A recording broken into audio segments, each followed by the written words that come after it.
for all the rate rises now that we've seen from the Federal Reserve, from the impact that we've got from the tax overhaul that the administration managed to pass at the back end of this year, the dollar's actually, in fact, weaker, and bonds, the back end of the curve in particular, has gone nowhere fast. Do you think that's sustainable, particularly in light of what we've seen, some optimism from equities here? Because as you point out, that is ultimately going to be critical for EM and how it trades going forward. A lot of points to make there. First of all, we think the equity move in the US is primarily an earnings-driven move as opposed to being an economy-driven move.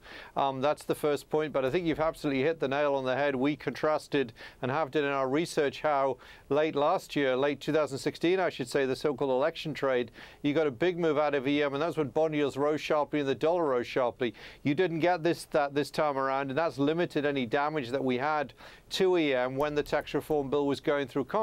Now, our view is that there won't be much of an uptick in US growth on the back of the tax reform package, maybe 0.2 in 2018, and therefore we still think the theme is the same. The dollar's going lower over the course of this year, perhaps not as falling as much as last year, and bond yields are going to stay relatively contained. So you're right, you could see a much nastier scenario for EM, but our base case is pretty much in line with what's going on now.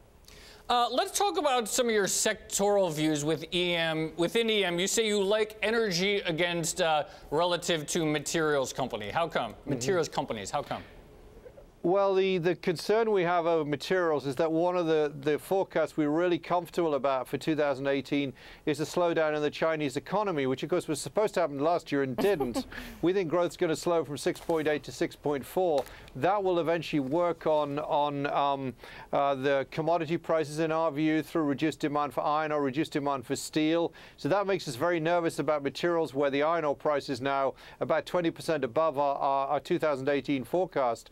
Whereas although oil has gone up a fair way, of course, in the last 6 months, about $20 a barrel, nearly 50%, and it may be overshooting in the short term. We think the oil price is much less stretched than the iron ore prices, for example, and the sector energy is much cheaper. So that's really what's behind that particular trade.